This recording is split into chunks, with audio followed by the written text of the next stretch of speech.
Hi, I'm Jeff Gonzalez, president of Trident Concepts, and today I'm here with Brownells Daily Defense to talk to you about the basic draw stroke.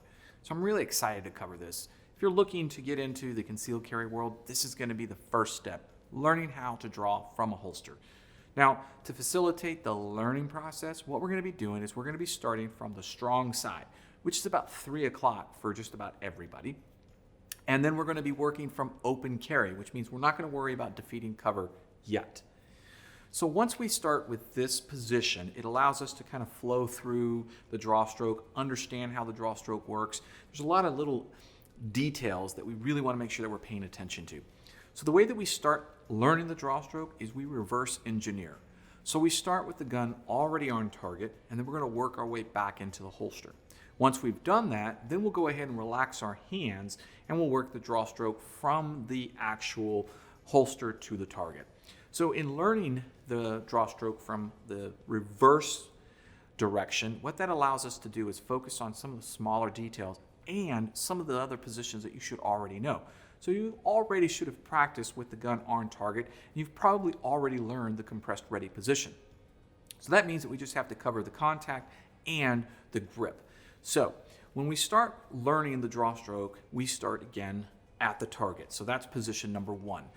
We use a 4-count position because it helps us to break it down into bite-sized pieces without getting too far into the weeds. So position 1 will be on target. Position 2 will be at the ready. Position 3 will be at contact, and position 4 will be in the holster, what we call grip. So on target means that you've already positively identified the target, you've already moved the gun from the ready to the target, and now you are ready to move your finger to the trigger to fire the shot.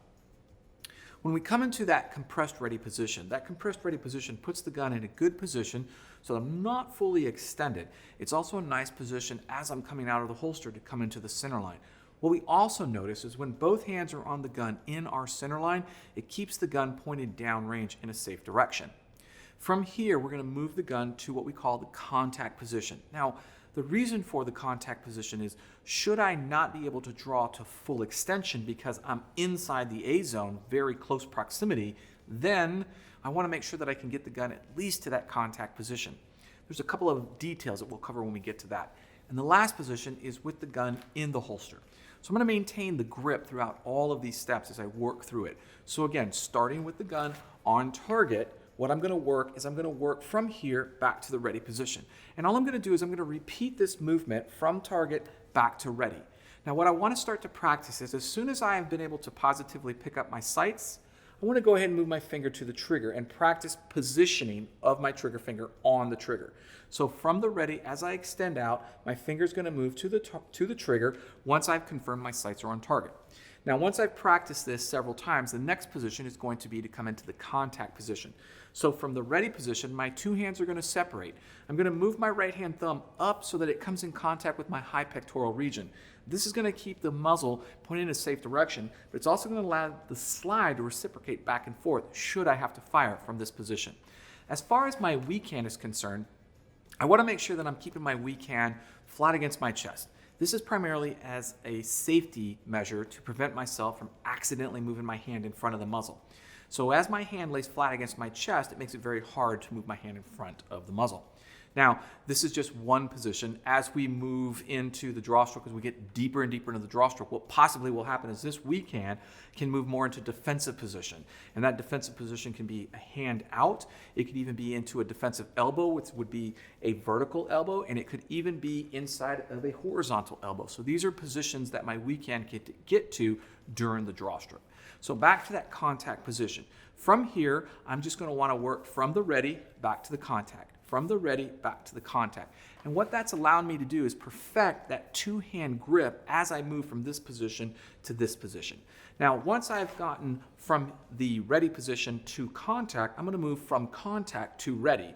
And here, all I want to do is in the beginning, I want to look down to reinsert my firearm back into the holster.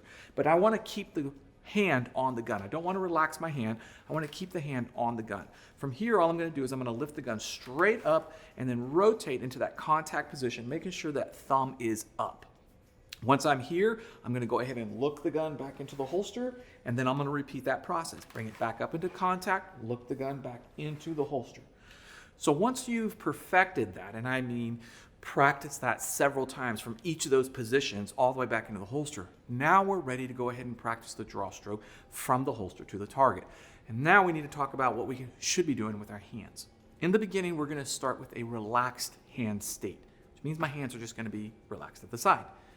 At some point, I need to move to a non-violent posture, which means that now my hands are going to be moving above my waistline to a position that can help protect myself, protect my head, protect myself from haymakers or blindsided kicks or whatever the case might be.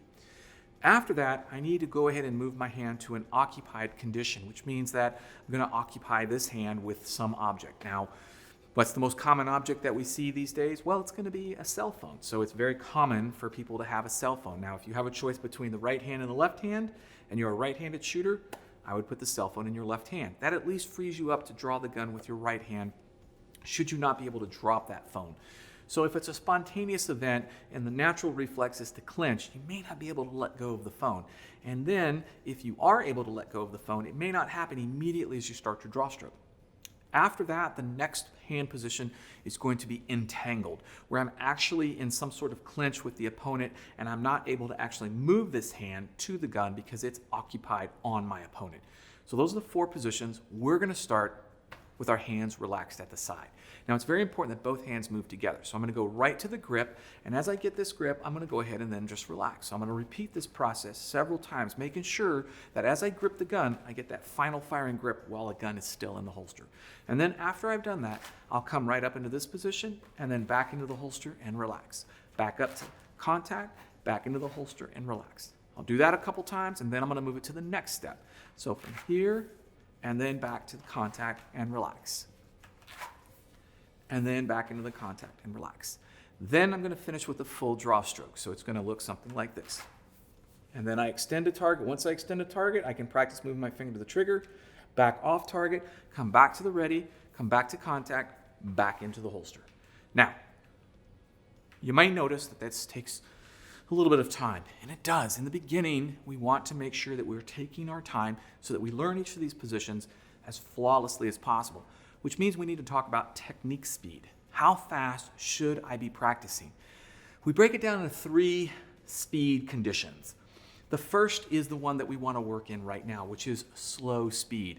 You want to be moving fast enough for you to think about the technique that you're performing at that moment. Then it's going to move up to half speed, at which point I'm going to probably take some of the stops out. I don't like to use that term. What I like to use is I'm going to actually kind of compress those stops. They're still in my technique, but I'm just compressing the gap between them. And then at full speed, I'm literally moving as fast as I can possibly go. I really caution you on avoiding working from full and half speed until you really have this draw stroke perfected. So in other words, at slow speed, it might look something like this.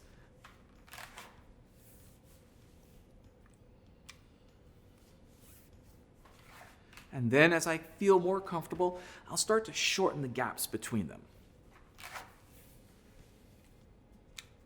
And then as I really have perfected that technique, I'll just make it one smooth draw stroke. So let's talk about some of the common mistakes that we see made when we're working from open carry strong side. The first one that I see is when folks try to move faster than they're ready to move. The best suggestion I can give you is tone it down to that slow speed that we talked about earlier. Really work hard at trying to get that process going so that every step kind of flows to the next step as you think your way through the technique. The second mistake that we'll see is when folks don't work to get that good firing grip with the gun in the holster. They'll try to get the hand on the gun, but they don't get that final firing grip. So one of the advantages to reverse engineering is when you're on the target, you already have the gun in your hand. So your final firing grip is achieved here so that when you go back into the holster, you should become accustomed to what it feels like when the gun is in the correct, or when your grip is correct on the gun. Third mistake that we'll see is when folks kind of like shoot past their weak hand. So as they're driving the gun forward, they're going to play this game of catch up to get to the gun. Make sure that you hit that third position as you fully extend, because that's going to help facilitate that final firing grip with the weak hand. And when both hands are on the gun in that final firing grip, that's where your recoil management is going to start to shine. That's a quick down and dirty on the drawstroke. If you have any questions or comments, please feel free to post them down below. Until then, take care and stay safe.